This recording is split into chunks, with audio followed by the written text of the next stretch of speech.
नमस्कार, मैं आपके साथ ज्योतिका। आइए रुक करते हैं फटाफट खबरों की ओर। कांग्रेस ने दिल्ली में बूथ स्तर तक संगठन मजबूत करने के लिए अभियान चलाने का फैसला किया है। पार्टी उदयपुर नवसंकल्प शिविर के प्रस्ताव के अनुसार संगठन का विस्तार कर जनता से संवाद करेगी। कांग्रेस ने शीर्ष नेतृत्व ने बुधवार को पार्टी मुख्यालय में लोकसभा चुनाव 2024 में दिल्ली की तैयारी को लेकर बैठक की। बैठक में आम आदमी पार्टी के साथ संभावित गठजोड़ के अलावा पार्टी में दिल्ली को मजबूत करने पर चर्चा की गई। हालांकि आप के साथ गठबंधन करने पर किसी भी नेता ने खुलासा नहीं किया।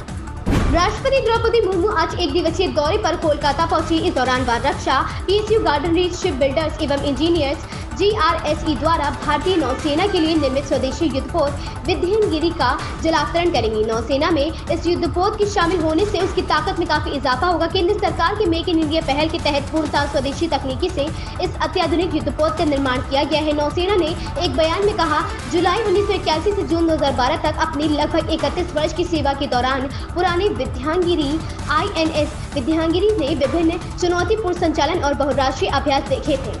रूस ने यूक्रेन के बंदरगाहों पर हमला कर दिया है। अमेरिका ने रूसी हमले की निंदा की है। उन्होंने इसे अस्वीकार्य बताया है। अमेरिका ने मॉस्को को ब्लैक सी ग्रेन पहल पर तुरंत लौटने के लिए भी कहा है। अमेरिकी विदेशी विभाग ने कहा कि रूसी राष्ट्रपति को वैश्विक खाद्य सुरक्षा की परवाह नहीं है। रूस का यह हमला वैश्विक खाद्य संकट को बढ़ा देगा। अमेरिकी उप प्रेस सचिव वेदांत पटेल ने कहा कि ओडेसा, रानी और इजमेल में यूक्रेनी बंदरगाहों के बुनियादी ढांचे पर रूस ने हमला किया है। मॉस्को दुनिया भर में अनाज को जरूरतमंद देशों तक पहुँचाने से रोक रहा है, यह अस्वीकार्य है।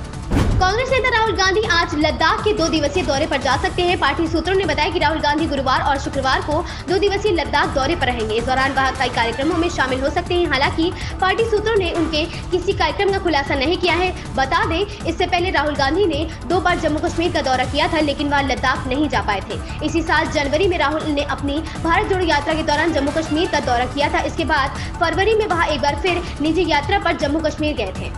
बिहार के मुख्यमंत्री नीतीश कुमार का दिल्ली आना। कांग्रेस के प्रमुख नेताओं का देश की राजधानी दिल्ली के लिए अपनी पार्टी को मजबूत करने के लिए बैठक करना, पार्टी के नेता की ओर से दिल्ली की 7 सीटों पर मजबूती से चुनाव लड़ने की तैयारी का बयान देना, फिर इन सबके बीच नीतीश कुमार का अरविंद केजरीवाल से मिलने का सिलसिला शुरू होने की कवायद होना, सियासी गलियारे में इन सब की कड़ियां एक दूसरे से जुड़ती हुई दिखाई दे रही है। राजनीतिक जानकारों का कहना है कि दिल्ली में एक तरह से सुषुप्तावस्था में पड़ी कांग्रेस ने 7 सीटों पर मजबूती से चुनाव लड़ने की तैयारी के साथ आम आदमी पार्टी को खुलेआम चुनौती दे दी है।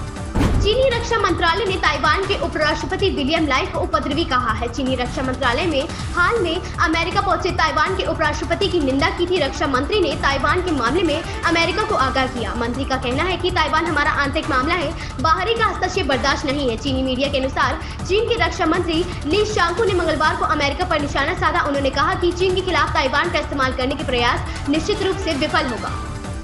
अमेरिकी एरोस्पेस दिग्गज बोइंग ने भारतीय सेना के लिए अपाचे जंगी हेलीकॉप्टर का निर्माण शुरू कर दिया है। कंपनी को कुल 6 AH-64E अपाचे हेलीकॉप्टर भारतीय सेना को देने हैं। AH-64 अपाचे दुनिया के सबसे उन्नत बहुउद्देशीय जंगी हेलीकॉप्टरों में से एक है। अमेरिकी सेना इसका ही इस्तेमाल करती है। भारतीय सेना के यह 6 अपाचे हेलीकॉप्टरों की डिलीवरी 2024 तक निर्धारित है।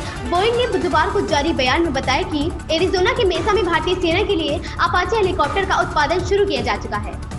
आर्थिक मामलों की कैबिनेट समिति ने लगभग 32,500 करोड़ रुपए की अनुमानित लागत पर भारतीय रेलवे की 7 मल्टी ट्रैकिंग परियोजनाओं को मंजूरी दे दी है। केंद्रीय मंत्री अश्विनी वैष्णव ने कहा कि पूरी तरह से केंद्र की ओर से वित्त पोषित ये परियोजनाएं मौजूदा लाइन क्षमता को बढ़ाने, भीड़भाड़ को कम करने में मदद करेंगी। इनमें 9 प्रदेशों यूपी, बिहार, तेलंगाना, आंध्र प्रदेश, महाराष्ट्र, गुजरात, ओडिशा, झारखंड और पश्चिम बंगाल के 35 जिलों में फैला 2339 किलोमीटर लंबा भारतीय रेलवे नेटवर्क शामिल है।